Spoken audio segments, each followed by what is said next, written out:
Hi there, I'm Morgan Crosbie from Finch Chevrolet in London, Ontario, Canada, and you're watching Cars and Crosbie.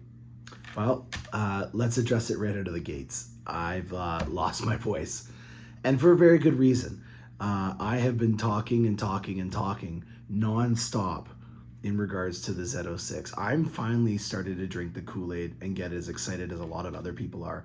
I don't know if I've mentioned it to some of you guys, but I don't like to get too excited about stuff until I have a guaranteed production date and the pricing is out, because up until then they're still developing the vehicle and things could change at a moment's notice. But as of right now, the Corvette Z06 pricing has been announced, along with the fact that they are going to be doing production orders. They're going to be starting to take production orders at the end of this month.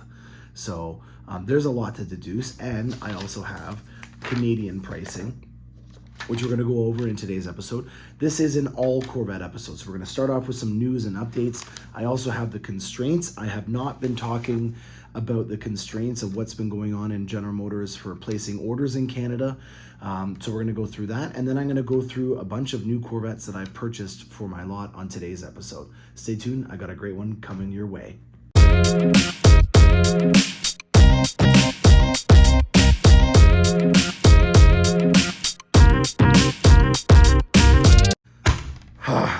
All right, it's happened. We have pricing. The almost complete picture of what the Z06 is going to be all about has finally happened. Obviously, people that are paying customers have not been in one yet and driven it and given their experience. That's one of the last things that we have left to complete the entire Corvette Z06 experience for you guys to be able to watch and learn. But more importantly, pricing. Money talks. You know, it's the most important thing from a budgeting perspective that I work off of when I'm designing a vehicle, because not everybody has the ability to just build everything. And that's one of the things that I do best, is making sure that I can make your money go the longest way and giving you the most bang for your buck based on style, performance, an amalgamation of both. Everybody's different, and that's one of the beautiful things about the Corvette, is that you can choose this Corvette based on what you want. So for example, obviously we have coupes and convertibles, we have more performance things. If you're looking at a Z06, if you didn't already know it, this is the track version. So this is one of the most ultimate performance models that General Motors is going to make, and it's the 8th generation. In this generation, they are continuing to make the Z06 model, and check out previous episodes if you're just wanting to learn more about the Z06. We're going to more talk about pricing and that discussion today. So pricing on American sides with the 1LZ started at $106.25. A lot of people were thinking that this was going to be under $100,000 or just be at the six-figure mark. I actually had it down for $109 American as being my guess. So I'm a little bit below where I thought I was going to be. But yeah, overall, I'm not surprised. And a lot of people will take these numbers and run with them. And I think the biggest thing that I want to point out, not to say that just because they're doing it, we can too, but you know, the base price on a 911 GT3 is $167,000. A Spider R8 is in the 150s. And then Ferraris and Lamborghinis and McLarens are in your 200 plus American price point. And I'm not trying to say, well, if they're eating ice cream after dinner, why can't we eat ice cream after dinner? It's not a matter of that kind of argument. It's more of a benchmark of what this Z06, and again, disclaimer, we don't have it on the open roads. You only have paid drivers on closed courses or YouTubers that are trying to create more reviews and to get more access to the company's brand. So I think that those are very weighted reviews as of right now. No offense to anybody that is a media person that has access to these vehicles. I'm not trying to be bitter that I haven't been able to get into a Z06 yet or any of the other media release vehicles. I just mean that there's a difference between when you're on a closed course carving the mountains like they do on Smoking Tire with Matt Farah, or being invited to an event where General Motors or any company controls the entire environment that you're driving the vehicle in. That's completely different than stop and go traffic on the way to a baseball game or a lovely weekend with your spouse going into wine country. Those are things that I translate into proper value. And That's going to be one of the biggest discussions that we have. Now that we have the pricing, we can start to make that analysis in a further date down the road. So that's just so you can understand where my approach is to this. There's a lot of other publications that are way more professional than I am, such as Motor Trend or Throttle House, which is a local Canadian YouTuber company group.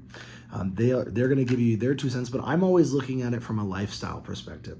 Your fun per dollar and the lifestyle ratio is what I'm looking at.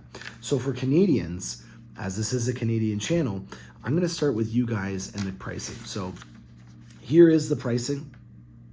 1LZ starting at 128. The 2LZs, we've always seen a $10,000 hike in the price points from a 1 to a 2. So there's no surprise there that going from a 1LZ to a 2LZ is going to be 10 grand. And then for a 3LZ, it respectfully follows the suit of all the other ones. So really, it's the base price that is the biggest thing that we're taking into consideration here. And also what the difference is on the price point from a Stingray. Right now, I should have researched this right before I came on live, and I do one take, so I'm not going to stop this and go back around. I'll put the base price of the Corvette right here in Canadian dollars. And I think the biggest thing, I've lost my voice, and I've been calling as many people as I can that I value their opinion on and having lengthy conversations until late into the night. Sorry, Rick Conti, I didn't get back to you. You're the one person that I did not finish talking to, but I talked to a lot of people. And the one thing that a lot of people were bringing up was the sticker shock related to the difference in price from a Stingray to the Z06. And the age-old argument that everybody always has about the Corvette is that Joe the plumber can work a good career, retire, and be able to buy a Corvette, and now they're taking that away from us. And on paper, that does sound a little true, but in reality, Joe the plumber probably, no offense to Joe, is probably not buying a Z06 that has a 5.5 liter flat plane crank V8 and does 0 to 60 well under 3 seconds. Joe the plumber isn't doing 1.3 Gs in a corner. And when you reference that to the price point of the 911 GT3, there's a huge value. But also, Joe the plumber does not have a 911 that is $75,000 Canadian or, in the low 60s Canadian or American for him to be able to do. I think the base price on a Porsche 911 of any kind is already in the 6 figures. So my rebuttal to the people that are saying, what about the average Joe that wants to be able to get one of these?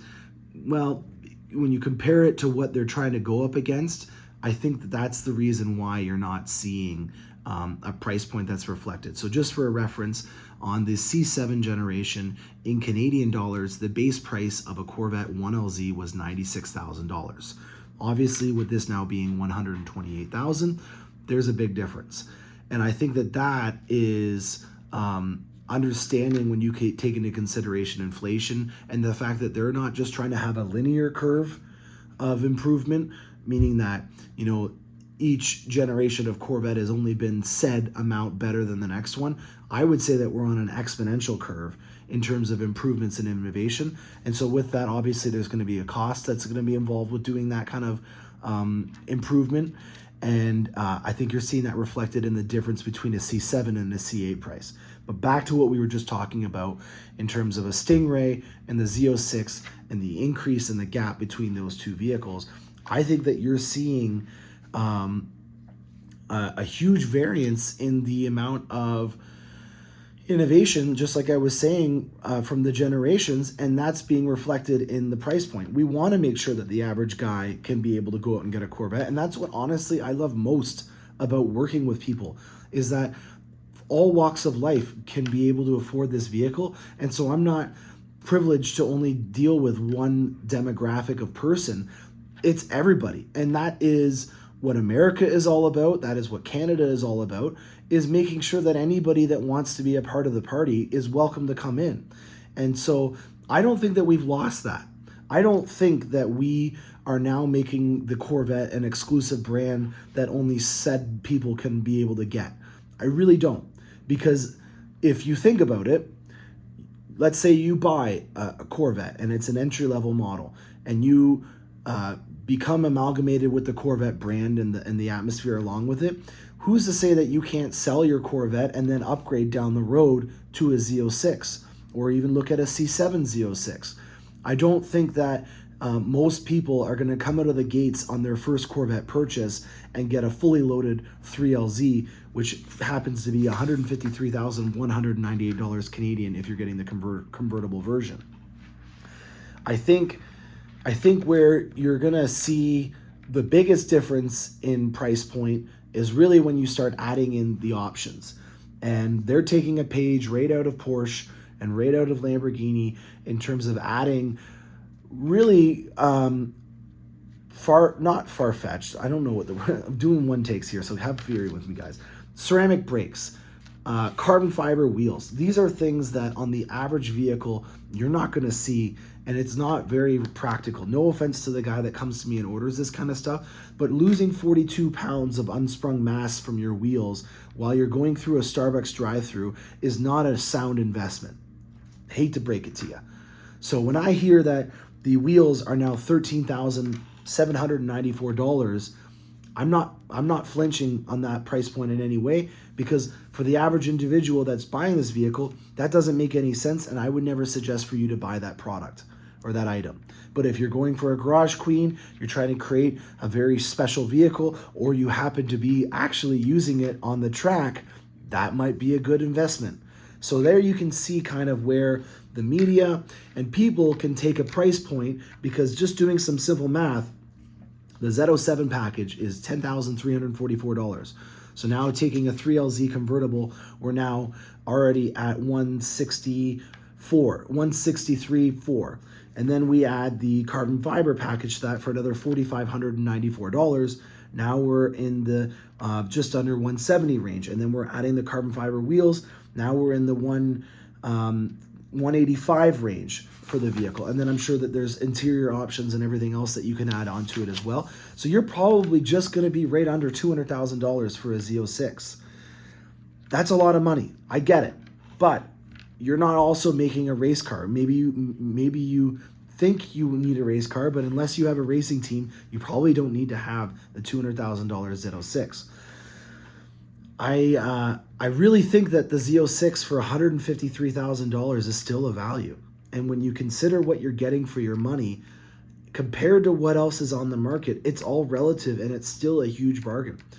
I obviously want you guys to be able to comment about what you guys think of this. One of the reasons why I've lost my voice is because I've been trying to reach out to as many people as I can from different walks, either media related, YouTubers, other salespeople like myself that are at different dealerships. I'm not going to name names in case they don't want their opinions brought up. I'm just going to give you a summary of them. But a lot of people from the sales perspective were reluctant about this price point, and I embrace it. I think that you're losing sight of what the relative value is compared to other vehicles. And again, just to reference, the vehicles that this is going up against are all way more expensive than this model. And not everybody needs to have a track specific car at home. And I really do think that the amount of value that you get in a regular Z51 convertible or coupe Stingray is miles above what most people would ever be able to do and use on a vehicle. Taj mentioned this stat, and it always rings true to me. On average, on a Stingray, 5% of all the people that drive a Stingray take their car to the track. And if this vehicle, the Z06, is our track variant version of the Stingray, then that just goes to show you what size demographic is actually using the vehicle for what it's used for. If you're buying a Z06 just because you want it to look more crazy and badass, all the power to you. And no offense, I'm not a race car driver. If I do end up owning one of these vehicles, I'll be in that group. And I just think that we should really embrace the technology that we're going to see in this vehicle, and also wait to see what other people think of it. You know, on a recent example, I was just at Bayfield and I was going on and on about this new transparent top that you can get for the convertible for when you're in the car shows to be able to see your LT2 engine. I found out that thanks to people that commented that it's from Paragon Performance. And I'm not about to put my name on that until I hear more reviews from people that actually drove it or used it and had it in life. It's one thing to have it. And, I've never really been fully inundated in the Paragon lineup of stuff. I think it's about time that I start doing it. I don't have a convertible, so therefore I can't be your guinea pig on it. But I'm not going to put my name on anything that hasn't been tried and true. It's great that it might be at a reasonable price point, and it's great that they might ship direct and they have great customer service. But if it doesn't work out in the lifestyle component of my day-to-day, then what's the point in talking about it? Lifestyle, daily driver, getting the average Joe's perspective on Corvettes has always been the main focus of my channel. It's not about trying to figure out if my car can beat a 911 GT3 off the line, because even if one was beside me on the streets, I'm still not going to race it. I drive my Corvette because it's a part of my lifestyle. The Corvette is a tool to have fun, and it makes my lifestyle and my quality of life better because of it after I do my dollar per value analysis. So I've done the math on it, and owning a Corvette makes my life happier based on how much I spend to have it. And I'm going to be doing the same thing with the Z06. So that's enough about that. We're going to move on to the next topic.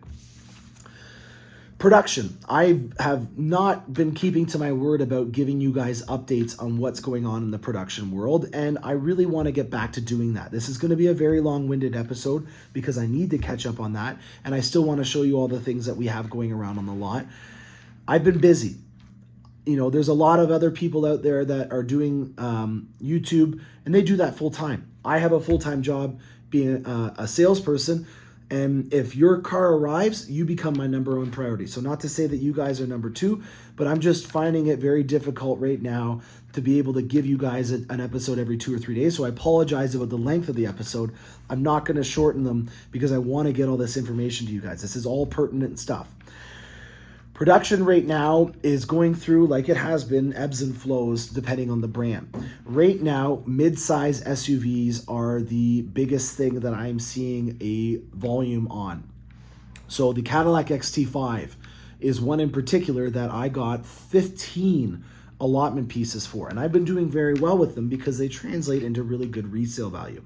A lot of vehicles in this market are going to 2-liter turbos. They're starting to cut the cost of maintenance in terms of it being included in the warranty. And the XT5 is really becoming the bread and butter of the Cadillac brand, with it still having a naturally aspirated V6 engine, with it having very good reliability and also a good price point on it. It's really become a very important part of my portfolio. And I think that when you see me getting 15 of these in a 2-week period, that is an important thing to note, that if you are looking at getting your spouse a vehicle or something like that, or maybe yourself, then this is a really good opportunity to go in and place an order with it. I still have about 5 or 6 of those vehicles that I can place this week available. I'm taking another selfie. My wife is getting her 4th XT5. So I've been able to drive these vehicles, and then I sell them once they hit 6 months and 12,000 kilometers. And this has been a lucrative thing for me to be able to do. It brings a little bit of a source of income. I don't look at this as a source of income in terms of me being able to guarantee it, but it just so happens that right now the market value of these is higher than what they go for normally. And if I want to continue to change up every single vehicle that I get her, it's a great opportunity to do it. So I'm not ordering the same thing that I normally do with the XT5. I'm going even crazier, because I don't do the same things ever on this channel. I've always wanted to change it. And on the topic of that, I am very happy to note that the next Cars and Crosbie project for myself has been guaranteed a production date. That's all the clues that you're going to get for now. So the next project for Cars and Crosbie has already been guaranteed. It is now at status 3300, meaning that it has been assigned a TPW, or a target production week. If that's the case, you guys can maybe guess. And if you guys want to make a comment in the section below about what my next Cars and Crosbie project will be I will get you a gift and I will mail it to you. I will put together a package because I think this is worthy of being rewarded. If you can think about what we have coming through the pipes, knowing that I'm never going to do the same project once again. And that I always want to do something crazier or cooler or more adventurous than what I've done. I'm always trying to go deeper into the pool and get fully immersed in the General Motors experience. So right now, XT5s, hot item. If you're wanting to get something, this is what's coming out of the oven. So either embrace it and try to take advantage of that, because as I see it right now, the continuous theme of having certain vehicles go through spurts of production and then die down again seems to be the going thing. So it's important to note that right now, Blazers and Encore GXs and XT5s are big in production, and there really isn't a lot of constraints. On the topic of constraints, one sensitive thing that's been going on with Corvettes has been the magnetic ride control. I'm happy to point out that 80% of all the Corvettes that were awarded in Canada, and I believe that there was 130 Corvettes that were given out in Canada this week.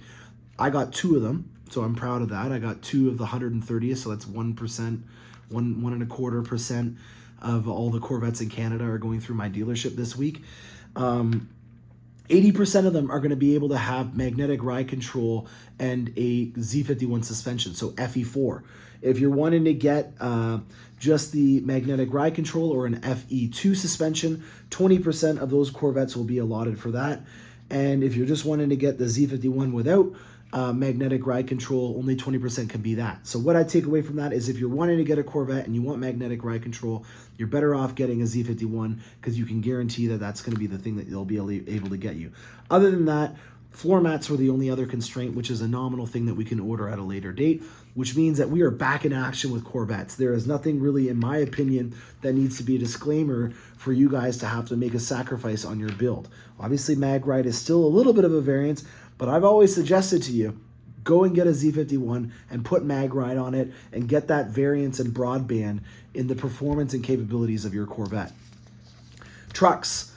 Our half-ton trucks are going through a model year turnover, so they have a very short retooling right now. So Oshawa, Fort Wayne, Indiana, and our St. Louis plant in Mexico are all going through a retooling stage for a 2-week period. That means that right now we do not have any trucks that are going to be accepted, and that the next time that they give us production for trucks, it will be a 23 model year truck that they will be asking you for. So let's go through the chain of command. Your dealership's going to contact you and tell you, guess what? 23 trucks are available. You're going to go, great, here's my order. Or hopefully you were proactive and you already got your order in. Then they're going to submit the order. Order is going to be accepted. The order is then going to be given an assigned build date, which I would suspect will be in September. And then from there, it will be delivered, and respectively where you live will affect when that delivery date is. So if I was to guess, you will see 23 model year trucks arriving in the beginning of October, late September at the earliest. HD trucks. There has been a lot of issues with getting anything above and beyond either a base model work truck or a high country or a Denali. It's an all or nothing strategy right now with the diesel HD trucks. It is what it is. And in my opinion, those are the 2 best selling vehicles to begin with. And when you're going to an HD truck, there's not a lot of people that go into the middle of the pack. It's just the nature of the beast. I didn't look into this before I went on camera, so I apologize for looking down. But for our full-size SUVs, Tahoe, Yukon, Escalade, it looks to me like the Premiers are only getting 25% of the production. High Countries are only getting 5% of the production. So that means that if we got 1,000 Tahoes to, let's just use a smaller number. If we got 100 Tahoes to Canada, only 5% of them can be a high country. And respectfully, whatever country you live in, do the same math. So very small amount of production right now is being geared towards top level trims on the Tahoe Chevrolet lineup. My little birds down in the Arlington plant have told me that one of the biggest issues that they're running into right now is the front grills. So the grill pieces that they order from a manufacturer or supplier are very hard to get right now, and that's one of the biggest reasons why they are not able to produce certain trim levels. So obviously the fancy pants trim levels, there's a shortage of those types of grills. 22-inch wheels are very hard to get. Only 10% of production can be a diesel engine right now, which is a small amount. And this is a really sad one. 0% of production can be for the 6.2 liter engines on non-high country builds. So if only 5% of production can be high countries, it looks like a very, very small amount of vehicles in particular for the Tahoe are going to be getting the 6.2 engine, which is what I have, and I absolutely love it. So I'm sad to say I can't replicate your order right now on getting a Tahoe SS. Let's go to the GMC lineup. For the Yukons, only 5% of the Denali trim level, so respectfully the same as the Silverado or the Tahoe lineup. SLT trims, 57% of all the vehicles are going to be SLTs, so that's the trim level right below the Denali, and the AT4 trim level gets 20%. I was very fortunate. I got an AT4 this week, so I'm excited about that. Diesel engines, same thing. Supplier restrictions, meaning that it's the manufacturer of the engine that is making the issue, which in this case, it's actually us that does that. So shame on us for not supplying enough engines for our full-size SUVs this week. For the XL and the Suburban, it's the same format. And then to the Escalade. For the Escalade, we have, where are we? 50% can be Platinums, which is remarkable. All or nothing strategy is definitely being the case on the Escalade. Sport trim levels, only a quarter of all the Escalades that can be built can be a sport. This has been, in my opinion, at least with my dealership, the overall winner in terms of how many people are ordering it. It seems that it's unanimous on my ordering sheets or my order list that the sport trim level is the one that most people want. So I can understand why that is the case, because too many people are ordering the sport, meaning that they don't have enough parts, and they are now having to limit the amount of sports that you can order. Diesel engine is also at 10% for the Escalade as well. So diesel engines across the full-size range are on constraint, and that is not looking like it's going to be something that they will have solved for at least a month. So right now, beside the diesel trim, the diesel engine constraint, it says that it's, oh, I apologize. It says it's less than 4 weeks. I did not read this properly. I'm very happy I did. So the less than 4 weeks, and it's the supplier's constraint. So less than a month from now, you will start to see diesel engines increase in volume for ordering. So it may be the case that you only have to defer for this week or next week, and then the week after that, you'll be able to get your diesel engine. So have no fear. If you're getting a diesel and you're up to bat and your dealership says that you're not going to get one because we don't have the allotment, guess what? The next time, there's a very good chance that you'll be able to get it. So you really only added a couple weeks onto your time frame of getting your diesel full-size SUV in your driveway. Another thing related to microchips, the rear media package has also been on a constraint for a long time. And it looks like they're finally getting to the end of it, because it's also less than 4 weeks for the rear media systems on our vehicles. Very good. Now, the V. There is Escalade V production that's going on, and this is a controlled allocation, which means that it is not something that will apply to the regular logic of how you order a vehicle, meaning that I sell 5 Escalades, and when they're all sold and delivered, I then earn 5 more Escalades. It's not the same kind of logic. Or saying that I sold, I think, around 60 or 70 Escalades last year, therefore I'm going to get 60 or 70 at a minimum this year. That logic does not apply to the V in any way. There is a lot more variations to what happens and what makes your dealership get them. They are a manually allocated vehicle, meaning that at any point throughout the week, you could be given one. And it's based on your performance of your dealership, how fast you're selling stuff, how good your CSI is, how good you're doing OnStar. All these different variations are applied to that. So find the dealership that is the best behaved, that has the highest review, and is proactive in getting things done properly. And you're likely going to find that that dealership is going to get a V over another dealership. So that logic of going to a small town dealership probably isn't going to be a good logic for this type of vehicle. It's probably going to be the high volume stores that are very well run that are going to get the most type of allotment. And this is my opinion, so don't think that this is the lay of the land and that's the law. But I've been doing this long enough to know that my suspicions are pretty accurate. All right, we've been inside long enough, and I have a lot of content that I've been recording that doesn't have this raspy voice. I think you've heard enough of me talking like this. Let's go out and look at some of the Corvettes that I've purchased recently and some of the adventures that I've been doing out and about. All right, Monday morning. Doesn't get much better than this, guys. We've got a brand new Corvette that just came in, and I'm pumped because obviously this has got a lot of things that I personally have the same eye for in terms of design. I did not design this vehicle. This is not a Finch original, but we purchased this Corvette so that we could sell it certified pre-owned on our lot. Now, with the current situation with Corvettes, I have about 183 people that are waiting for a Corvette. And, you know, I'm not going to get 183 Corvettes this year, so there's going to be some people that are going to wait for at least a few years on my list.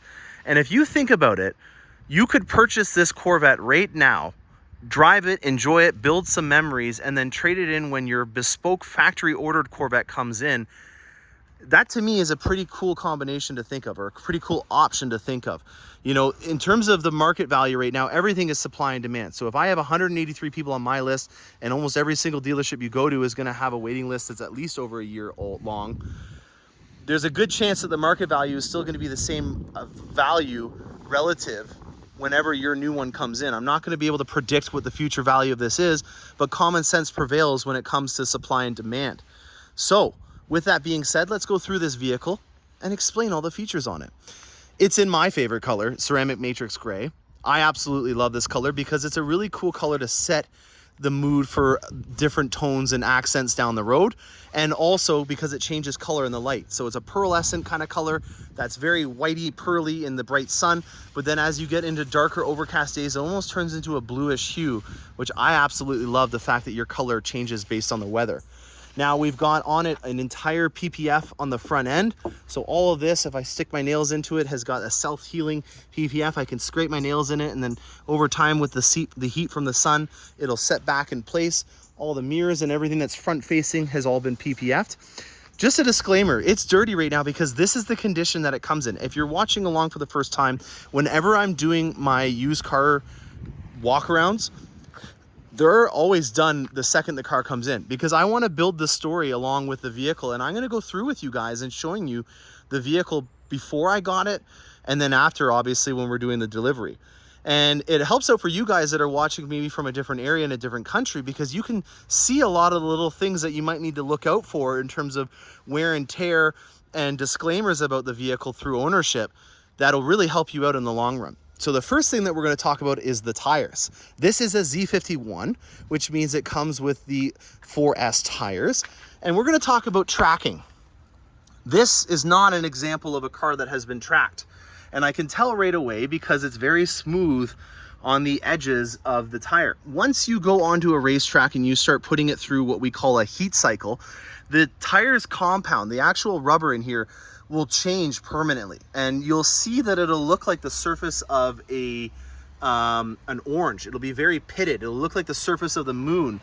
And in this area in particular, you're going to notice it because you're not going to have that wear like you would on the main highway. So it might have all been pitted like that, but obviously driving off of the racetrack, it's going to smooth out here. But you're not doing high-end corners at high speeds that are going to be wearing out this area. So you're going to notice this area here remains in a heat cycle that looks like the surface of the moon. So this tire has not been on the track, which is a good thing to point out. You know, obviously when I'm investigating these vehicles, I'm a detective, because believe it or not, people like to lie to you when you're trying to evaluate their vehicle about the condition.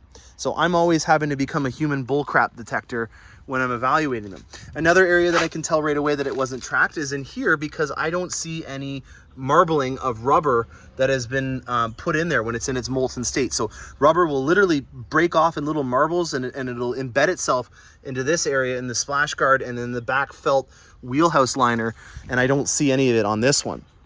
We have an aftermarket little rocker panel cover that's a 3/4 length cover on here, and then we've got a 5 VM front splitter that's on here in the front. I haven't opened this up yet, so hopefully there's nothing embarrassing in here. Let's see what we got. Ooh, what is this? This is a top bag. So this is the bag that would come for your convertible top, and there's the original engine cover that's giving away. Actually, great segue. Let's go into that right now. The calipers on this Corvette are edge red. And that's nice because we've got an adrenaline red interior in there, but we've also got an edge red engine cover in the back here. Now, I always like when this option is done with red accents because your valve covers from the LT2 are always going to be in edge red. So these right here, regardless of what you do to the vehicle, are always going to be in edge red. So I really like when you do the engine cover option to this because it really helps out in making it more consistent. You also now have the engine cover from there to put in your bar or your man cave to be able to show off, because you now got two of them to hang up, and I think that that is a piece of art. My wife has still not taken mine down yet. I'm waiting for her to take it down, but it hasn't happened yet. Now, this is the engine appearance package which is on here. So you have the LED lights, and then we also have the carbon fiber that's covering up the manifolds and a lot of the auxiliary stuff. So keeping some of the workhorse stuff that's not as pretty as the engine out of the way and covering it up with carbon fiber. And then this is a very nice thing to note. With this being a Z51, we've got a stiffer, more sporty suspension. We want to be able to soften that up and have some adjustments so you can go from mild to wild. This is your magnetic ride control that will allow you to do that. And if you guys are following recently, it's become a sensitive topic because not everyone can order it right now. We've got black scripts in the back here. We've got our regular NPP performance exhaust on the back of it. Nothing to report in terms of damage, but there is one cool addition, which is the ACS wicker bills. This is something that I did to mine, and I actually thought that this was my Corvette when I saw it from the back, except for the exhaust, and then I drove my Tahoe in here today. But it was nice to see that some other people are doing this wicker bill extension because it makes it a little bit more sporty, but not going to the full high wing in terms of aggressiveness.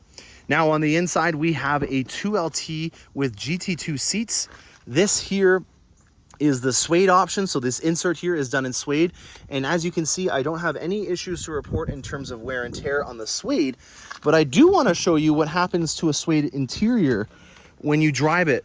Now this has 14,000 kilometers on it, 14 and a half. And it's an inevitable that this is going to happen in particular. So if you look at the steering wheel, all of this is fine. All is fine and dandy. The suede is through its normal use. But then when you go to the left-hand side at the top here, it's all shiny and covered up. Why do you think that is? Well, when you're doing a turn or a three-pointer, you take your steering wheel and you do this, and you swipe around using your palm as kind of the entry or the contact point for your steering wheel. So you'll notice that when you're doing three-point turns and stuff like that in driveways and stuff, that this is the area that gets the most wear on a suede steering wheel. Luckily, I have a contact at Fibernew, which is the leather restoration company that I've been using for, I think, 7 years now. Blair is the owner of it, and he's been a really great asset for me to work with. He's done some remarkable things over the years. And you know, this just goes to show you my integrity. I'm going to show you the good, bad, and the ugly on any vehicle, but also I'm going to be very proud and put a feather in my cap when I show you what the end product of it looks like. So again, they're not garage queens. Not everyone considers these to be garage queens, and you got to get out there on the open road and drive your car. And this is the lesson, in my opinion, of the day for this episode is things will happen. You might get a stone chip. You might break your front windshield from a stone or something. You might have from a suede interior getting your leather done up like this. We can fix this. You know, it's not permanent, and the memories and the enjoyment that you get out of your vehicle far outweigh the downsides of wear and tear on a Corvette. They're a very resilient product. It's one of the reasons why I love to sell them more than any other vehicle, because there's never really any issues, knock on wood, for future products. But it's been an amazing experience. I can count on my hand the amount of times that I've had a Corvette customer come in that hasn't had a good experience. And if there is a problem, it's easily fixed. So 2LT interior, we got the Bose Performance Series sound system. This is the loudest speaker system that we've ever put into a vehicle from Bose. And then on the back here, you'll see that the plaque is missing because this from the factory had the personalized plaque as an option. We've already ordered the original plaque that would have been in here if it was not a personalized plaque. So by the time you pick this vehicle up for the long weekend or whatever fun adventure you have, you're going to have this replaced with the original Stingray plaque that would be in here and not a personalized one. I'm still out to see if there's someone that can screen print a personalized plaque onto an original plaque. So let's say, for an example, you purchased this vehicle and you wanted to put your own personalized plaque in there. Maybe there's a way that we can screen print it on. Maybe we'll use some alcohol or something to strip off the Stingray stuff that's on there, and you can put a personalized one. That's another project that's on my list. Another thing, just as a side topic, we did find a solution. It is Paragon that makes the hardtop convertible transparent area in the back here. So I'm very happy that we found a solution to that, but I still haven't heard about the reviews on that, so I'm not going to put my name on it in terms of a product that I promote just yet. The other thing that we have on here is it has the front lift option. So the ability for this thing to be able to raise and lower the front end when you're getting in and out of properties. So this thing is very heavily equipped. It's not a 3LT, which means that the dash is covered in leather, but you know, that's a $3,000 option, the front lift, the $10,000 for the 2LT. You got about $8,000 for the Z51. The wheels were $4,000. This is a heavy hitter in terms of options. And I'm sure I'm missing a couple things like the engine appearance package, the mag ride, and then also the aftermarket upgrades and the PPF that have been done to it. So a very nice car. I got a soft spot for this color. I really like that they accented it in Adrenaline Red. Again, this is your supporting singer. You want the lead singer, which is the red, to pop through. I really enjoy it, especially when you sit in it and you have the Adrenaline Red coming through on the sides of the bolsters when you're driving it. This, in my opinion, is a really fun way to accent a complementary color, which I consider to be this. It's also a lot more sleek and under the radar, but it has a little bit of fun with the calipers being in red, and then you can see the interior having some red accents with the stitching coming through in the dash. I'm going to get this through the shop. It's going to be a certified pre-owned Corvette, meaning that this will be under the GM certification process. We have to go through an extensive additional thing that is above and beyond what the government rated safety would be. It means that it will have a grace period where if there is any issues with it, it will be covered. So this goes back to having a bumper to bumper warranty based on when this, well, with it being a 2020, I can tell you right away which one this was. Holy cow. This was the 1350th Corvette off the line. This is an early girl. So my Corvette was March that I got it, and that was the 141st one off the line. So she's probably still got her bumper to bumper. We extend it for 3 months and 2,500 kilometers with this CPO option. And you have the ability, if you're interested, in financing it at 0.9%. So just think, you can get the Halo car from General Motors while you're waiting for your new Corvette, finance it at 0.9%. Don't take your investments out of the bank or whatever you want to do. Drive this, enjoy it, and then trade it in, get the tax savings back, and get your bespoke factory ordered Corvette whenever it arrives. That to me is a pretty sweet option and a great way to start a Monday. All right, and the second C8 that I purchased, it's already in the showroom. We got balloons on it ready to go for that day. I hope that you drive it off the lot and those balloons blow away, because that's what I would do if I had balloons on my C8 in the showroom. Let's unpack what I have here. So this is a 2020 C8, and it has a lot of options on it like the other one. It is a Z51, it's a coupe, and it's a 2LT as well. This one also had the LPO Trident spoke wheels done, meaning that it had these originally from the factory. You can tell because it has this Corvette logo that's embossed into the edge of the wheel.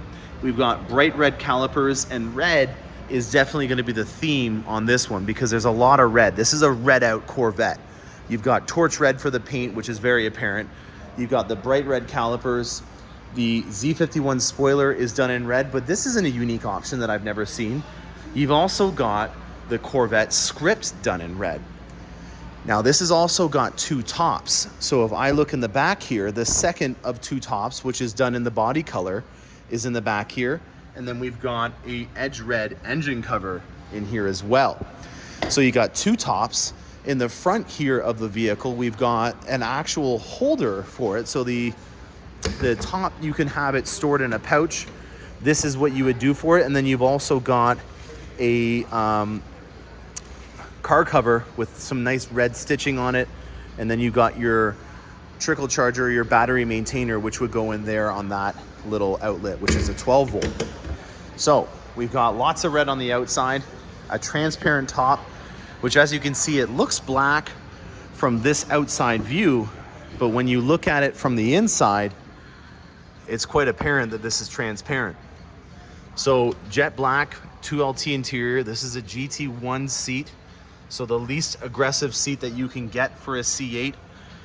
In my opinion, if you're gonna go with the bare basics or the bare bones interior, this is the sweet spot in terms of budget for the essential items, but not going over the top in terms of cost. It does have magnetic ride control on it with the Z51 package, which is a very important thing if you're going to have a Z51. Again, sensitive topic for some people that can't get it right now. So there is your magnetic ride control that you can control from your mode selector right over there. It also has the E60 front lift option on it and about 11,000 kilometers to go with it. So this, like the other ones that I have coming through, are going to be fully certified through our CPO option with 0.9% financing for 24 months. Speaks for itself in terms of why I think that's a cool option. To think that you can borrow that kind of money on a vehicle on that slow of a rate is pretty wild. So red out, 2LT, Z51, magnetic ride control, front lift, 2 tops, red script in the back, red brake calipers, looking for a home to blow those balloons off. Well, I was on my way to deliver the HF7 Vossens to the blacked out Corvette that we did last month. And Mr. Parsons from Sudbury, Ontario recognized me at the en route. This is what we have for rest stations in Canada all along the 401 highways. And he said, hey, love the channel, because I said nice hat to him. And we got to talking, and I just love this. How cool is that I'm running into people now that watch the channel? So one important thing to note about this specific option is that he's done the body color to match accent option, but then he has done the Z51 spoiler. I'm just putting down my drink here, and the mirrors in the carbon flash. So I've never seen this. This is actually really cool to look at. So if you guys are just following along, these here are normally done in carbon flash metallic. The boomerang intakes are normally done in carbon flash, and so are the outlets in the back here. But what he's done is he's done black script, the Z51 in black, the top there, and the mirrors in black. So he's kind of limited the amount of black contrast. And then he's also gone with the hash marks, which I don't want to go too deep into the paint on, but they actually have the Corvette Twin Flags logo in them as well. He's got the natural interior with a red seatbelt. Very cool build, and I'm just absolutely touched that I'm now running into you guys out on the open road. All right, and we're going out with a bang. We got ourselves a 23 that just landed. I wasn't here to film it coming off the truck. It's not my client's, it's one of the other salespeople's here, but we're gonna go through with it, you guys. There's a lot of fun things that we're gonna talk about on this specific build. We got ourselves an Arctic white Corvette 3LT Z51 hardtop convertible. We've got the new black forged wheels, which I'm a big fan of. We have the nacelles and all the accents painted in carbon flash metallic.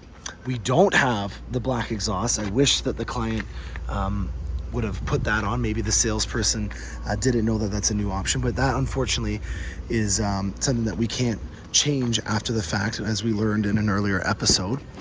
We have the Sky Cool Gray interior. This is a 3LT. I wish I could have done Sky Cool Gray, but just because of the amount of people that are in and out of my Corvette, as you can see already, there's some dirt on here. That's all superficial though, guys. Don't worry, it's not permanent. But obviously, when you have a light background, it's gonna show the dirt a lot faster than it would if it was a darker background like this right here. You can get interior protection products for your vehicle. We do them on most of our Whisper beige interiors. As you can see, the suede on here is very susceptible to dirt, especially in these areas right here. So one of the reasons why we still have this covering on here is because we want to make sure that we can protect it as much as possible. As you can see, people that are putting their hands in the white suede are going to impregnate it with dirt. So we want to make sure that we're always promoting a interior protection. You know, the slang word for it would be Scotch guarding the interior, to make sure that you can prolong the cleanliness of your Corvette if you're going to do this interior. And with my kind of lifestyle, eating a hot dog from Costco with mustard in it is not a healthy thing to be doing inside of this kind of Corvette. So there are some things that we've already started to do to this Corvette. I like to be involved as much as I can, even if it isn't my client's build. So I do know a lot about this vehicle and the process of what we're getting done. For starters, we did a ceramic tint on the vehicle. You can see it's a very light tint, and this is the type of tint that we do for protecting the interior from heat. So if you're wanting to make sure that you can cut out all the UV light, a ceramic tint is a way of being able to make it so that your interior stays nice and cool. Now, ACS Composites is doing the full ground effects package for us on this. This is a 1VM going on here. So that'll be the next thing that you'll see go on this vehicle. And then we're gonna clean it up, get it ready, and show you the final product on the next episode. This has been a long episode, so I'm cutting this off now, and you'll see the rest of the Corvettes that I have. I have 2 more Corvettes that I didn't show you on an episode that I'll hope to send out at the beginning of next week. There's so many things in the Corvette world right now that are going on. I can't afford to be doing a 1-week episode that's 40, 50 minutes long. So I apologize to everybody that had to watch a long-winded episode. I should have broken it up over the last few days and I didn't, but I promise in the next few episodes I'm going to make them more manageable in terms of time. Appreciate everything that you guys say in the comment section. It really helps me out in getting a nice forum of being able to hear what you guys are talking about, because I am your boots on the ground in terms of getting things up to the top. I want to always be able to pass on what you guys are saying as the customers and as enthusiasts of the Corvette. So I'm really excited about all the comments that I get. I try my best to comment to every single one. You'll notice I always heart the messages. That's a way for me to be able to see that I've read it, so that the Google doesn't keep pushing that comment to the top. So yeah, I really appreciate everything, guys. Stay tuned for more awesome content. I'm Morgan Crosbie from Finch Chevrolet, and happy motoring.